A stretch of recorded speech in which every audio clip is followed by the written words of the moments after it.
Muy buenas tardes, compañeras, compañeros. Gracias por atender esta invitación.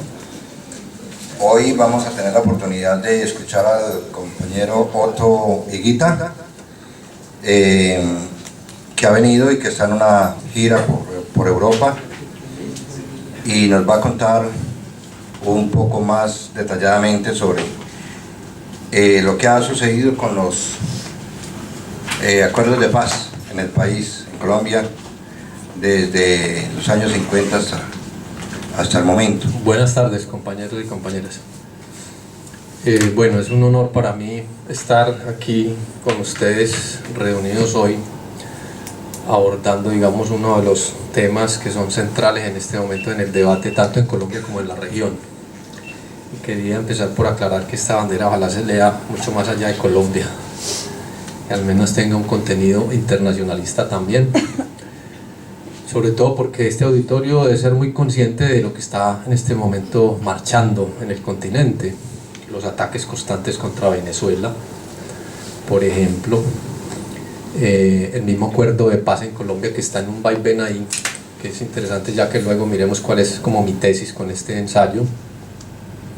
Igualmente las actividades que hacen todos los grupos, colectivos, exiliados, inmigrantes, internacionalistas aquí en Londres, en París, etcétera, en una expresión clara de solidaridad con esa tragedia humanitaria que está, digamos, sucediendo en Colombia y que sucede en medio de la firma de un acuerdo de paz, además. Entonces quería dar un saludo y un agradecimiento especial a todos y todas ustedes, al grupo Europa de Familiares de Personas Desaparecidas en Colombia, al Congreso de los Pueblos, a Marcha Patriótica, a la Colombia Humana Nodo Londres, el colectivo IAJI, al que no se sienta o no se sienta incluido en un grupo de esos, también le doy el abrazo ahora y las felicitaciones. No necesariamente todo el mundo está en un colectivo. Bueno, yo voy a utilizar el tiempo que me ha concedido mi compañero también, con un agradecimiento especial a United, a Carlos, Antonio, Ángel, a todos ustedes, compañeros y compañeras, por haber facilitado este espacio y esta convocatoria. Yo sé que en vacaciones acá es difícil reunir gente, sobre todo en verano. Bueno, ya se hizo una presentación mía. También he vivido la experiencia de lo que es el exilio en estos países, tanto en Estocolmo, en Suecia, como acá. Y para entrar en materia, que también va a ser lo interesante, es la tesis de este ensayo, a lo último realmente nos remite a lo que está sucediendo en este momento en la coyuntura en el país y en la situación en la región. Es un ensayo que se terminó de escribir hace exactamente un año, en junio del 2018 se terminó de escribir. Y empiezo con eso para decirlo porque yo no esperé que se dieran las elecciones, o sea, no esperé las elecciones presidenciales que vinieron posteriormente, porque también era un reto mirar si se sostenía o no la tesis, o sea, si con una breve reconfiguración del poder político pues ya no tenía validez. Pero en el ensayo, en la parte final, esbozo de que el planteamiento es que dependía mucho de qué tipo de gobierno, de qué tipo de fuerzas alcanzaran el poder político, iba a depender mucho del desarrollo y la implementación de los acuerdos.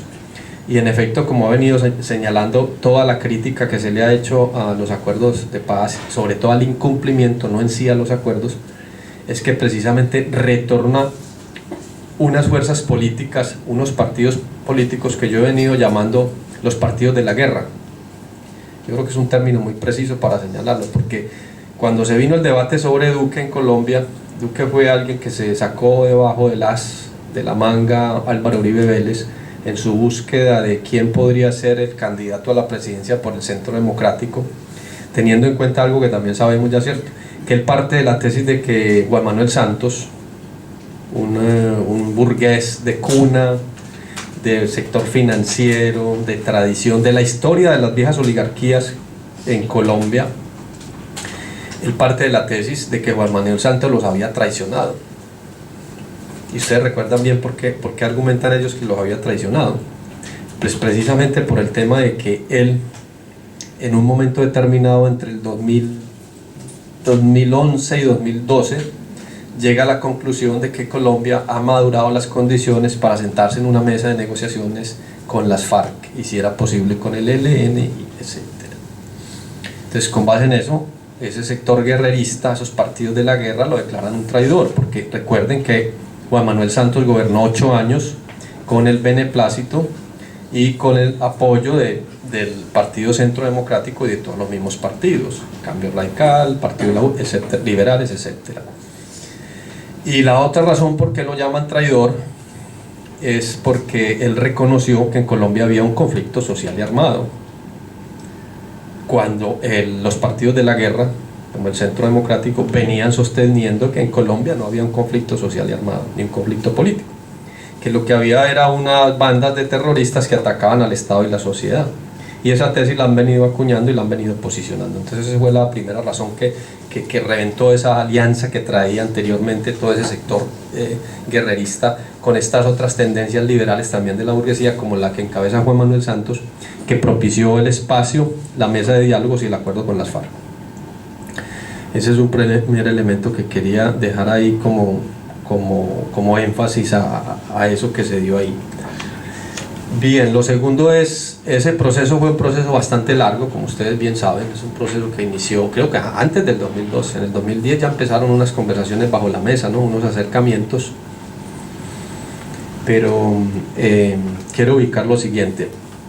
El ensayo, si bien es cierto, da la impresión por la foto la hace un diseñador, un compañero de la Universidad de Antioquia, periodista, que dice, tal vez la foto más simbólica es la que se dio en La Habana en el choque de manos, en el saludo que se da entre Timochenko y Juan Manuel Santos, que ustedes recuerdan que incluso las manos chocaron y Timochenko parece que va a saludar es primero a Raúl Castro y la mano se va y después le da la mano a Juan Manuel Santos, que fue un momento muy simbólico, y esa foto quedó ahí. Realmente ahí las manos son las de Raúl Castro, Santos y Timochenko. Entonces dice, lo que hay, si usted va a escribir un ensayo sobre la Casa de los Acuerdos, hay que mostrar que está roto ese pacto, ese choque de manos, esa foto simbólica. Entonces por eso él hizo esa foto. Debo confesar que cuando se mostraron los primeros ejemplares de este ensayo en Colombia, la gente se preguntó mucho, bueno, ¿y cómo así? Si esto está empezando apenas. Yo digo, sí. Pero había que hacer una aclaración, es que la gente creyó que era un análisis crítico del acuerdo de paz entre Santos y las FARC, y no es exclusivamente un análisis de ese acuerdo. El ensayo de hecho empieza con una breve contextualización de la historia y de la independencia, pero el punto de partida es la amnistía y el armisticio que ofrece el único dictador que tiene Colombia en mitad del siglo XX, que es Gustavo Rojas Pinilla, porque la tarea que cumple Gustavo Rojas Pinilla, y una de ellas es pacificar el país. Había que pacificar el país, recuerden bien eso, porque después del 48, del 9 de abril del 48, con el asesinato de Jorge Eliezer Gaitán, lo que sucede es que todo ese nivel de tensiones y contradicciones que se venían dando hace que esa vorágine crezca aún más con la eliminación de Gaitán. Entonces el 48 es una fecha muy simbólica y tiene una connotación histórica muy grande para todos estos procesos que se vienen dando en Colombia y en la región. Y eso hace que ese conflicto interno cree condiciones de una especie de guerra civil, donde el discurso conservador y reaccionario lo que hace es que enfoca sus baterías contra los campesinos, principalmente campesinos liberales y todos estos sectores que había ya empezado a influenciar el Partido Comunista en Colombia a partir de los años 30. Y de todo ese proceso después se forman unas guerrillas liberales muy fuertes en los llanos, y la tarea, como decía, de Gustavo Rojas Pinilla es que logra desmovilizar cerca de 10.000 guerrilleros liberales en el año 53, recién dado su golpe de Estado. Y hay fotografías, hay todo una historia sobre eso. En esencia, paz, pan y libertad, que fue su lema, desmoviliza estas guerrillas, pero a ellos los empiezan a matar. Hay un nombre ahí muy emblemático que es Guadalupe Salcedo, incluso se ha hecho mucho teatro y mucha obra alrededor de su vida, pero está Guadalupe años 50 por el teatro La Candelaria, es el que recoge esa historia, pero también Dumar Aljure y todos los demás comandantes de esas guerrillas liberales fueron asesinados posteriormente. Bueno, de Rojas Pinilla, del año 53 pasamos al año 82, que hay ahí cerca de 30 años. Y en esos 30 años, ¿qué pasó? Pasaron unos episodios muy esenciales para el país. El Frente Nacional, que fue un pacto de élites de los partidos tradicionales, donde acordaban pacificar el país. Ya Rojas había cumplido una tarea. Y la segunda era repartirse en el poder, ¿cierto? Cada 4 años gobernaba un liberal, un conservador, un liberal, un conservador, por un periodo de unos 16 años, que se fue prolongando. Eso nunca ha parado. Nunca ha dejado de gobernar en esencia un liberal, un conservador en Colombia. Eso es otro elemento. Cambiaron nombres a los partidos, claro, y uno de los que fue zorro en eso fue Álvaro Uribe, siendo de origen liberal. En esencia su estructura mental e ideológica es la estructura de Laureano Gómez en los años 40 y en los años 50, un discurso reaccionario, conservador, ligado a los terratenientes, a la tierra, a la defensa de la propiedad, una devoción por el catolicismo, pero el catolicismo más conservador, ¿cierto? Y Álvaro Uribe entonces propone ir creando una serie de partidos nuevos, porque ellos ya venían viendo la decadencia del bipartidismo liberal conservador después de todas estas largas crisis. Entonces termina creando un partido que se llama Centro Democrático, que ni es centro ni es democrático, es más bien extrema derecha, la que usted quiera, conservadora o reaccionaria.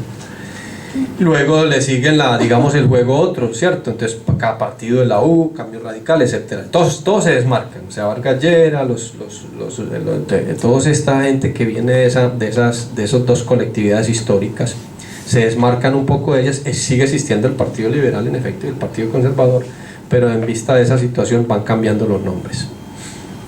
Bien, de Belisario Betancur, ese periodo de los 80, él trata de propiciar una nueva mesa de diálogo y de concertación con las guerrillas, y lo cierto del caso es que eso tampoco se pudo hacer. Ahí hubo una presión de los sectores militaristas y más reaccionarios a que Belisario pudiera llevar a cabo ese acuerdo de paz con las guerrillas en ese momento. Hay una frase muy emblemática también ahí, la de Otto Morales Benítez, que fue el presidente de la Comisión de Paz en la época de Belisario, que decía: hay unos enemigos agazapados de la paz muy poderosos que impiden cualquier acuerdo. Agazapado es que están ahí escondidos, no dan el rostro, pero que están a todas horas saboteando, atomizando, y el generalato y el ejército no le siguió, digamos, como la orientación del presidente Belisario Betancur. Belisario Betancur insistió, pero recuerden, en los 80 se crea que una propuesta, la de la Unión Patriótica, para incursionar en la vida política legal tanto gente de las FARC como organizaciones que ellos influenciaban y el Partido Comunista, y probar a ver si era cierto que en Colombia era posible participar legalmente en la vida política sin que tuvieran que matar a la gente o al opositor. Y ya sabemos qué pasó, ¿cierto? Yo no voy a contar ya esa historia. Empieza un exterminio sistemático con masacres, con eliminaciones, desaparecidos, exilios, desde el 84-85, y la Unión Patriótica dio una muestra fuerte de representación parlamentaria y los empiezan a eliminar a todos. Le eliminan a su candidato, ¿cómo es? El abogado y magistrado Jaime Pardo Leal. Muy bien, tiene esa memoria Jaime Pardo Leal. Pero bueno, en ese periodo también, al final de los 90, asesinaron a Pizarro, León Gómez, asesinaron al otro de candidato de la UP, este muchacho Fernando Jaramillo. Muy bien, bueno. Exacto, entonces se fue demostrando que la participación política y la legalidad en Colombia iba a ser casi imposible. Desde esa época de Belisario, ese es el segundo análisis que yo hago. ¿Por qué fracasó con Belisario también en el 83? ¿Y qué venía pasando? Pasamos a César Gaviria, 90-91, pero ese proceso de esa coyuntura de los 90 sí produjo una cosa muy importante en el país, que fue la Asamblea Nacional Constituyente y la Constituyente del 91, que generó una apertura democrática en el papel, como dice un clásico marxista, como el de qué es una constitución, Lasalle. Lasalle tiene un texto clásico muy bonito, cortico, que dice, se preguntaba, para allá en 1870, ¿qué es una constitución? Entonces debate con los alemanes, con Engels, con Marx, etc. Y él responde, una constitución en el fondo es un papel en blanco que se firma por todos los que hacen la asamblea y la respaldan. Y ese es el poder de una Asamblea Nacional Constituyente. Pero él decía, ahora analicemos cuáles son los factores determinantes o los factores de poder que le imprimen realmente sentido y significado a una constitución. Quienes tengan poder. En esa época los banqueros, el ejército, la iglesia, los comerciantes, los grandes burgueses. Pero ahí estaba entrando con mucha fuerza ya el sector obrero, en Alemania y en todas partes. Ese era otro factor de poder, pero él decía, somos apenas una parte de los factores de poder en términos de lo que es una constitución.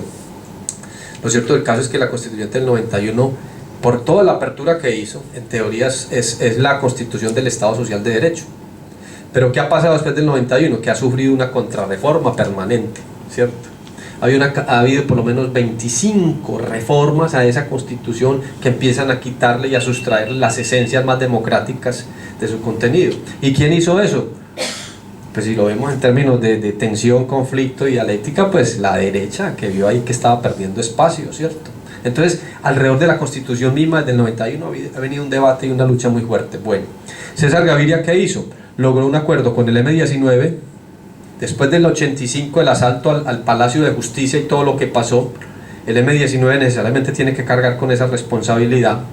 Está también en una posición de debilidad muy fuerte en términos militares por allá en el Cauca. Entonces lo que hace es abrir un espacio después del secuestro de Álvaro Gómez Hurtado y propicia con César Gaviria un acuerdo, y es el primero que encabeza ese acuerdo, y también en ese acuerdo entra gran parte del EPL y otros grupos pequeños guerrilleros. En Colombia ha habido una diáspora ahí de grupos guerrilleros que uno ya ni se acuerda cuántos fueron, pero digamos que los más importantes han sido eso. Pero fíjense, César Gaviria logra un acuerdo con el M-19, el EPL y una partecita por allá del ELN. ¿Qué pasa con las FARC y el grueso del ELN? Que se quedan por fuera. Y uno se pone a indagar, pero ¿por qué tampoco se pudo hacer una cosa que María Ángela Robledo y Cepeda y todos ellos venían? No se ha podido hacer una paz y un acuerdo completo en Colombia. Siempre le queda una pata coja en la mesa. ¿Por qué? Con César Gaviria también pasó. Lo que él hizo fue que le pidió a las FARC y al ELN que se concentraran y que ya con ellos iba a hablar, y estos entendieron eso fue con un mensaje de guerra, y en efecto el acto emblemático fue el asalto a la Casa Verde y el bombardeo y eso, y entonces toda esa gente del secretariado tuvo que irse corriendo de ahí, porque eso fue la respuesta de César Gaviria. Y entonces vuelve otro ciclo. De César Gaviria saltamos de César Gaviria en el 91 saltamos a Pastrana y el Caguán en el 98. Fíjense, del 91 al 98, hay escasos 9 años, 8 años. Pero tiene una particularidad, yo la cito ahí en el libro. Del 90 al 2000, el movimiento guerrillero en Colombia tuvo una expansión y un empoderamiento, que significó grandes asaltos, que significó una cosa que, para decirla brevemente, en pocas palabras, se pasó a esa vida de lo que eran guerrillas, pequeños grupos, a armar como especies de pelotones o ejércitos y enfrentarse. En efecto, el sur del país estuvo casi que en manos de ellos, y en el país hay un debate en un momento determinado. Esta gente casi que está en capacidad de separar el sur del país. Entonces lo que hace Pastrana, aconsejado por sus asesores y por todos los sectores de la oligarquía, es: hay que sentarse con esa gente para contenerlos, porque esa gente ya está en las goteras de Bogotá incluso. Usted tiene que sentarse con él, con Marulanda, con todos ellos, y abrir el Caguán y despejar no sé qué. Entonces todo eso lo hace ahí la oligarquía con Pastrana, pero porque la guerrilla tiene digamos, la proporción de fuerza impone ese tipo de diálogo. Pero ahí no hubo ningún acuerdo. ¿O qué acuerdo hubo? Hubo unos puntos, las FARC presentó unos puntos, Pastrana va y hablan y se mantienen hablando, pero la guerra continúa por fuera de esa zona de despeje. Si la guerra continúa, eso es un asunto muy complicado, hacer un acuerdo y firmar una paz cuando por otro lado se estaba sosteniendo la guerra. Lo cierto del caso es que al final del periodo de Pastrana viene este elemento que es muy importante: el Plan Colombia. Porque el Plan Colombia, con la asesoría de Estados Unidos, no lo podemos dejar por fuera en el análisis de cualquier situación en ningún lugar del mundo. Lo que es la posición de Estados Unidos en todo este asunto de la geopolítica, por sus intereses, por su postura de uno de los imperios en este momento más violentos y más agresivos, que además está en disputa, lo del el mundo unipolar o el mundo multipolar, pues porque el tema de China, Rusia, etcétera. Y Estados Unidos dice: no, vamos a armar un plan estratégico, Plan Colombia, para lo arman con el rótulo de que es un plan para la lucha entre drogas. ¿Recuerdan mucho eso, no? Todo ese cuento de Estados Unidos de toda la vida, que la lucha contra las drogas y contra los carteles, ese fue como lo envolvieron el Plan Colombia. Pero la esencia del Plan Colombia fue una esencia contrainsurgente, ¿cierto? Esa fue su esencia fundamental para poder contener ese, digamos, como ese empoderamiento que tiene la guerrilla y esas expansiones de ese momento. Entonces Pastrana, cuando ya tenía el plan listo, le entregó eso y llega ¿quién? Llega Álvaro Uribe, 2002-2010. Es el periodo de la seguridad democrática, es el periodo de recordar un poco los estados corporativos, es el periodo de empezar a acuñar la concesión, que está muy ahí actual para que lean sobre eso, interesante, la relación entre el Estado Social de Derecho, la base constitucional, el constituyente primario y el estado de opinión. El estado de opinión, eso es toda una tesis que tienen de cómo se logra balancear entre el constituyente primario, que es el que define las cosas en términos de una sociedad democrática, y el estado de opinión. Hay un problema ahí que lo han señalado críticamente la gente en muchos análisis, es que el estado de opinión yo lo puedo construir, ¿cierto? Y ustedes se imaginan cuál es el camino para construir el estado de opinión. Yo me puedo sentar con el de Semana en el caso de Colombia, pues, pero eso aplica a nivel universal, con el de El Tiempo, con un grupo de amigos que manejan las corporaciones de las comunicaciones, etcétera, y vamos creando la opinión, y esa opinión impregna, eso ya sí hay muy un poco de Gramsci, que esa es la batalla de ideas, la batalla cultural.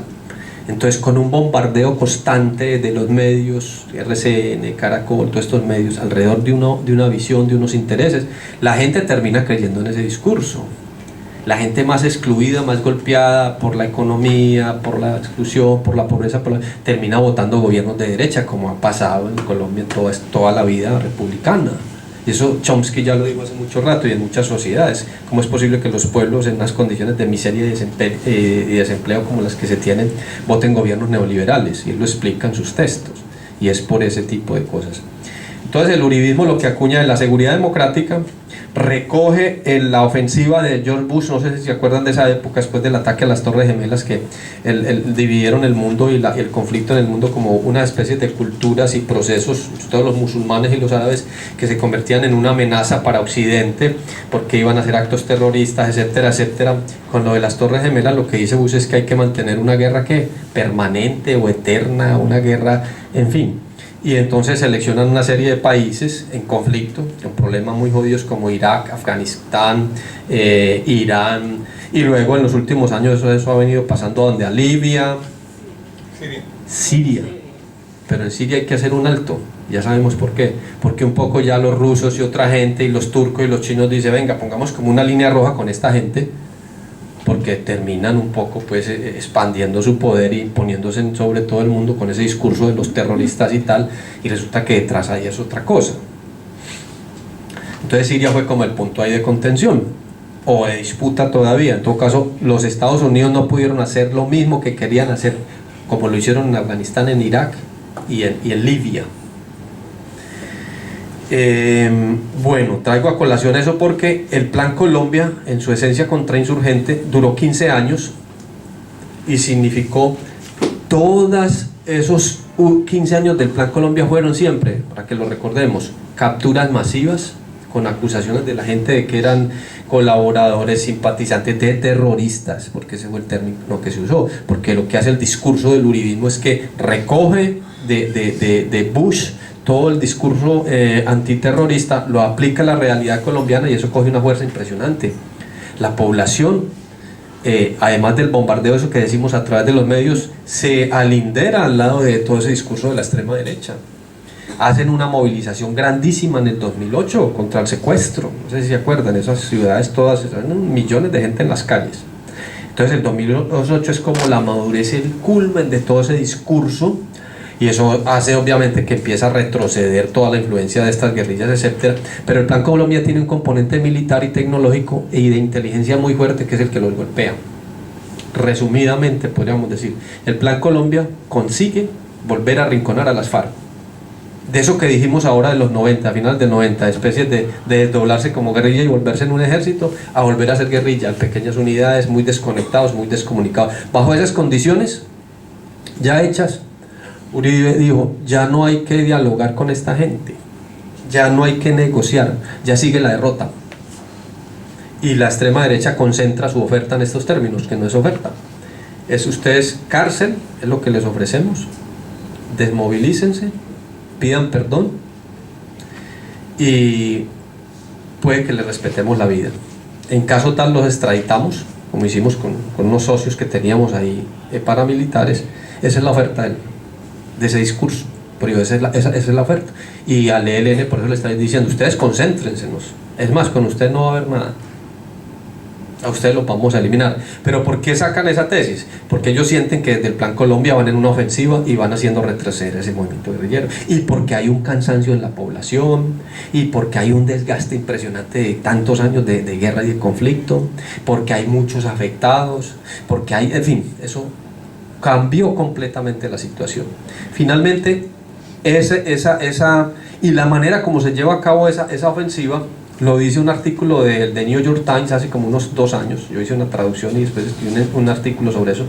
Es porque la asesoría y la inteligencia gringa dotan los aviones de combate colombianos con un sistema de inteligencia que le permite lanzar bombas, pero de precisión. Y las bombas de precisión caen donde tengan los campamentos los comandantes, con unos chips que les meten allí, trabajo de inteligencia en terreno. Y entonces hay que matar a Raúl Reyes en Ecuador, mate lo que ahí está exactico en el punto. Hay que matar a este otro allí, mate lo que está exactico. Y ahí lo vienen descabezando. Entonces esta guerrilla dice, ay joder, está dura la cosa. Y el último golpe, así pues de trascendencia, lo dan es porque Santos mantiene los diálogos y al mismo tiempo anuncia todo un operativo alrededor de Alfonso Cano. Alfonso Cano era el comandante máximo de las FARC, que estaba de acuerdo con los diálogos, que estaba habilitando, los estaba facilitando, y no se sabe bien pues qué pasó. Lo cierto el caso es que lo cercan, lo aíslan y lo fusilan.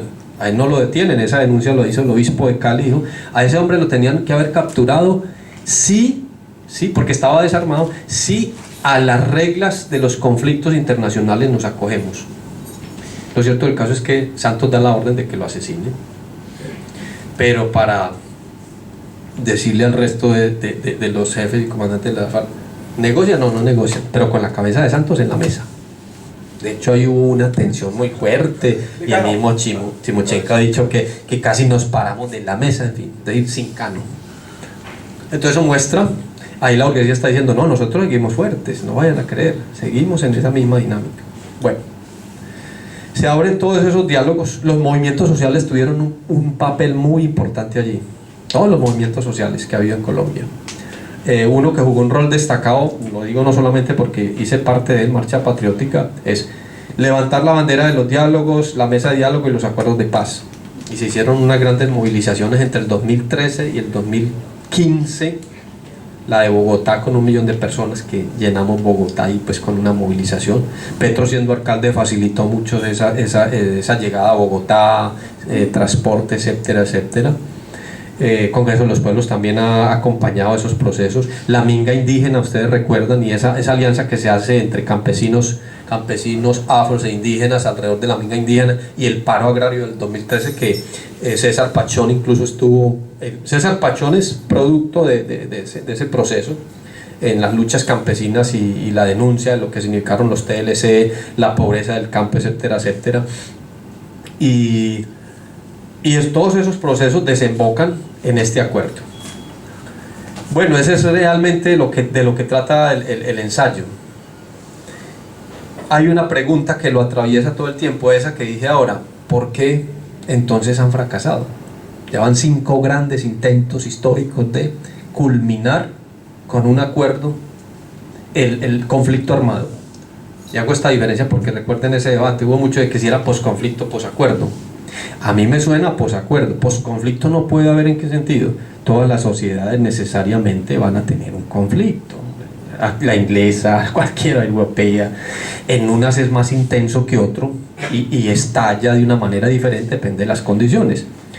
Entonces lo que se buscaba es que desapareciera la confrontación armada contra el Estado de quienes se levantaron en armas, pero que la sociedad permitiera la participación política de esas fuerzas que siempre se levantaron con él, y que se probara a ver si era cierto que iba a haber Estado social de derecho o no en Colombia. Y entonces si ustedes revisan, con eso voy terminando, Carlos, no sé, ya me pasé mucho, ¿no? Si ustedes revisan los puntos del acuerdo de paz, primero, reforma rural integral. Uno de los grandes problemas de Colombia en el conflicto ha sido el tema de la tenencia, uso y propiedad de la tierra. No solamente la tierra como la tierra, tenencia, uso y propiedad. Y lo que ha vivido el país en los últimos 30 años con la expansión del paramilitarismo aliado con todos los terratenientes y con agentes del Estado, que ha sido una expropiación de tierras, no una reforma, no una entrega o socialización de la propiedad de la tierra, su titulación, etc. Ese punto está incumplido y lo acaba de decir Sergio Jaramillo. No sé si ustedes vieron, hay una entrevista del reciente donde explica que uno de los puntos del acuerdo era crear un fondo de tierra de 3 millones de hectáreas. ¿Para qué? Pues para distribuirle a todas estas familias que están en las ciudades, que las sacaron de su lote, de su cuadra de tierra, de su hectárea de tierra, porque en Colombia ha habido pequeños propietarios y ahorita la tierra está concentrada en pocas manos. Bueno, el segundo punto de ese acuerdo fue que había que, aparte de eso, en los baldíos, Colombia tiene todavía mucha zona de frontera con baldíos donde el Estado es el propietario, pero el Estado puede tomar la decisión de asignarle tierra a esas familias que viven cerca de esos baldíos. Crear ahí también un espacio de 7 millones de tierras para empezar a titularlas, a repartirlas, etcétera, etcétera, con todo lo que ello implica. No es simplemente decirle, vea, ya tiene una hectárea, ¿usted qué necesita para cultivar? Venga, le damos la titularidad, venga, hacemos todo el proceso legal. Eso no se ha hecho en Colombia. Entonces ahí también está, ese primer punto ya está incumplido. Toquemos el punto de drogas ilícitas y sustitución de cultivos. El fementida tesis de que el problema de Colombia es el narcotráfico y la tesis de que la FARC es el gran cartel del narcotráfico. Yo, digamos, en ese punto no hay que tener, si uno estudia el tema de lo que es el impuesto al gramaje, con los estudios de campo que se han hecho, sin duda los movimientos guerrilleros en Colombia tuvieron relación con el tema de la producción de la cocaína. ¿Por qué? Porque en las zonas que ellos controlaban y las familias eran campesinos, ¿ellos qué hacían? Tenían que cobrar por la extracción de esa pasta o de esa hoja. ¿A quiénes? A los narcos que venían a llevársela. ¿O cómo sostiene usted un ejército en armas, en medicina, en ropas, en alimentación? No se sostiene con bendiciones, se sostiene con armas, con dinero, con recursos, con medicina, con alimentos. Entonces no, o sea, eso es una realidad. Ellos ahora que han salido lo han reconocido, pero de ahí a decir que son el gran cartel de la cocaína, eso es lo que quiere la extrema derecha para poderlos extraditar, que es muy difícil. Yo le respondí a unos que me hicieron una entrevista recientemente en una discusión que se tuvo en un auditorio de la universidad, era si esa tesis es válida, es fácil usted un poco ubicar quiénes son los comandantes, digamos los de las FARC que se legalizaron, diga cuántos de ellos, porque ya están ahí, usted lee, este fue de tal parte, cuántos de ellos son narcotraficantes en el sentido de pertenecer a un cartel, dónde tienen sus grandes haciendas, sus grandes propiedades, eso, muéstreme, si muestra un caso yo le acepto la tesis. Hubo gente en las guerrillas que se descompuso y negoció con eso, sí, siempre o los expulsaban o los fusilaban. Entonces no podemos creernos el mito de que todo es puro y tal, no, pero hay que analizar el fenómeno y dilucidarlo para entender. Entonces la tesis de la derecha ahora es que ellos han sido grandes narcotraficantes, y con lo de Santrich, que es un montaje que hace la DEA con gente ahí, la fiscalía, lo mismo otra vez, Sergio Jaramillo volvió a explicarlo, reconoció, nosotros hacemos entrampamiento, ¿cierto? Esa fue la palabra que utilizó. Entrampamiento es que un Estado hace acuerdos debajo con otro Estado y dice, infíltrame, ayúdame a infiltrar a esta gente que no he podido pillarla con las manos en la masa. Y eso es lo que le hacen a Santrich, a través de un sobrino del mismo Iván Márquez, sí. Y ese montaje se los hacen para decir que él va a exportar 10 toneladas con un mexicano, en fin, un poco de... Pero no hay pruebas reales. No hay pruebas reales. Pero ellos necesitan eso para poderlo extraditar y mantener en jaque a la JEP y mandarle un mensaje a todos los demás que eso es lo que les espera. Ese es el segundo punto. El tercer punto, participación política. No sé si ustedes recuerdan, dentro de los acuerdos de La Habana se pidió, se solicitó que se abriera un espacio de 12 curules a nivel de representantes para líderes o lideresas de las zonas campesinas y regiones del país más golpeadas por el conflicto, tipo el Chocó, Guaviare, Caquetá, la costa, ciertas partes de Antioquia, hacia Urabá, etcétera, etcétera, y llevaran sus representantes. de las víctimas también. Bueno, ya ustedes saben qué pasó, el Congreso dijo no, tercer punto incumplido. ¿Cuántos van ya? 3. ¿Cuál se ha cumplido? Verificación, la FARC entregó las armas en el tiempo que le estableció el acuerdo, salió de sus zonas, se metió a los espacios territoriales de reincorporación y rehabilitación, y ahí están. Entonces ese sí lo cumplió las FARC. Hay un problema grave en esto y sería bueno que cuando se dé esa discusión lo puedan ustedes también enfrentar. Este gobierno que ha dicho, yo no firmé ese acuerdo, dice Duque, lo cual es una irresponsabilidad a la luz de la teoría del Estado, es que no firmó, quien firmó el acuerdo fue un jefe de Estado durante el periodo de gobierno en que estuvo. Cuando alguien es elegido presidente es jefe de Estado por ese periodo. En lo que se compromete y comprometa al Estado, el Estado lo tiene que seguir cumpliendo, y mucho más si tiene orden o rango constitucional o bloque de constitucionalidad, que significa que los acuerdos tienen un respaldo de la Comunidad de Europa, de los países garantes, y de que esos acuerdos se depositaron aquí. ¿En dónde fue? Berna, bueno, eso fue en Noruega. Ese es el tal blindaje del que habla mucho Petro, las FARC, el partido FARC, de que habla Santos. Y ese es el mismo blindaje del que se queja ahora Álvaro Uribe y todo su partido. Nosotros no podemos seguir con lo de las objeciones a la JEP porque eso tiene un blindaje constitucional, y entonces nos encartamos con la comunidad.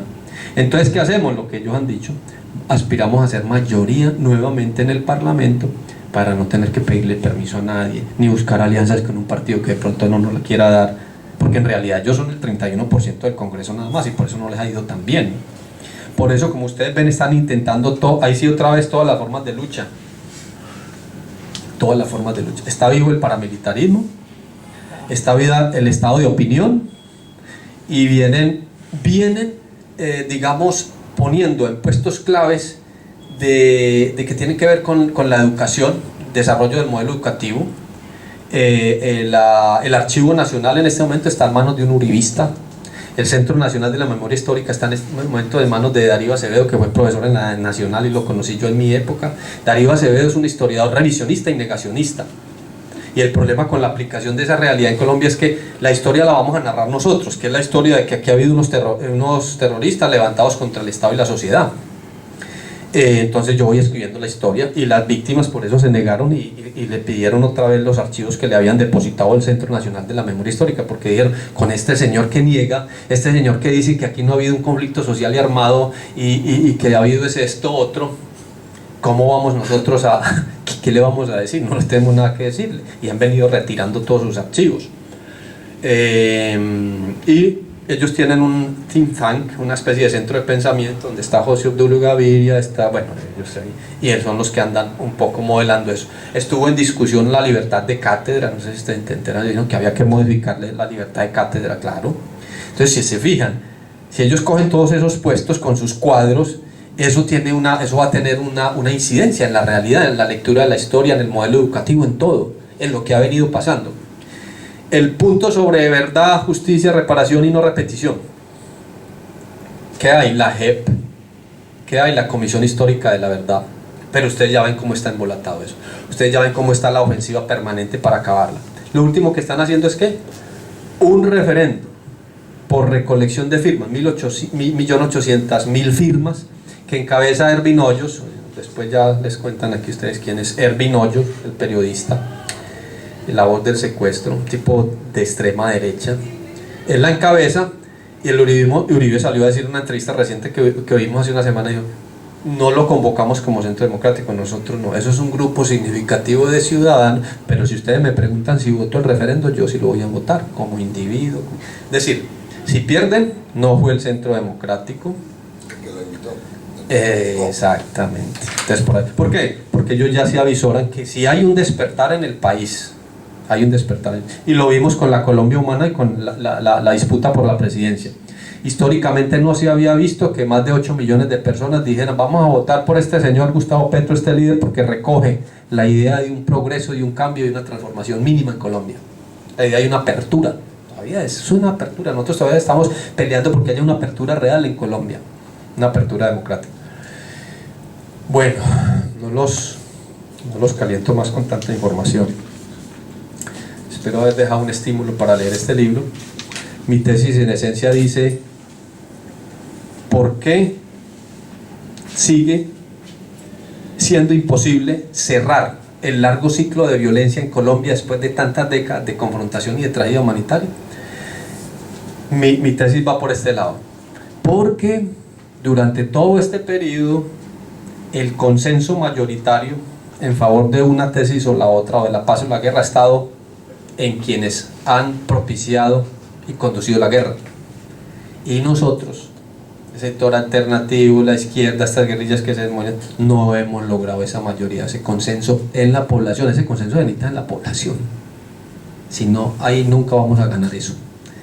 Y ustedes notan, por eso es esa disputa en todos los niveles en este momento, y esa es la disputa que seguimos teniendo. Mientras nosotros no rompamos ese dominio del consenso que ellos tienen sobre la población, no vamos a poder trascender este nuevo ciclo de violencia que estamos atravesando, que me lo han preguntado y lo digo una vez, para mí va a continuar. Yo sostengo que la guerra sigue viva, no porque yo lo sostenga, sino porque las evidencias lo muestran, porque todos los días se asesina 1 o 2 líderes sociales, porque un excombatiente guerrillero de la FARC es asesinado semanalmente, porque la FARC misma se acaba de dar cuenta, y por eso tienen ahí distintas tendencias que dicen: fue un error histórico haber entregado las armas, porque este gobierno le cerró las puertas al ELN para un acuerdo, una mesa de diálogos, porque este gobierno está improvisando en materia de relaciones internacionales cuando le reclama a Noruega, Cuba, a todo el mundo que le entreguen no sé qué. Entonces, mientras eso siga así, esas fuerzas de la guerra, los partidos de la guerra sigan en el poder y no logremos vencerlos, el conflicto se va a extender, se va a incrementar, y es cierto que ya hay una parte de esa guerrilla, las FARC, que hizo el acuerdo, que se ha devuelto a la guerra.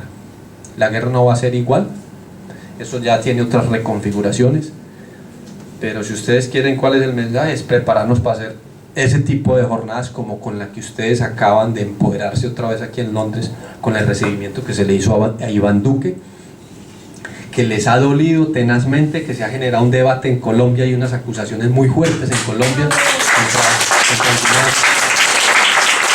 algunas compañeras acá, y le ponen la foto a una y dicen la otra, y están buscando que quiénes son los que están detrás de eso allá en Europa. Sí, y entonces es para eso, hay que estar preparados. Eso requiere mayor unidad, mayor coordinación a nivel europeo. Yo creo que se hace mayor coordinación. Ustedes pusieron, como decía Antonio estos días, el listón muy alto pues para los otros. Ese listón allá, eso impactó definitivamente a todo el mundo que lo vio. Pero ¿qué es eso? ¿Ustedes qué están haciendo ahí? ¿Qué es esa tela? ¿Qué son todos esos nombres? Y la gente le estaba diciendo, como lo dijo Carlos ahí cuando habló, pues ahí tiene usted 702 nombres desde que se firmó el acuerdo en el 2016 hasta hoy. Fíjese, no estamos contando los de ahí para atrás, pero la trágica realidad es que nos toca dejar puntos suspensivos, porque si hiciéramos la lista hoy ya haya aumentado. Muchas gracias, compañeros y compañeros. Ahí está.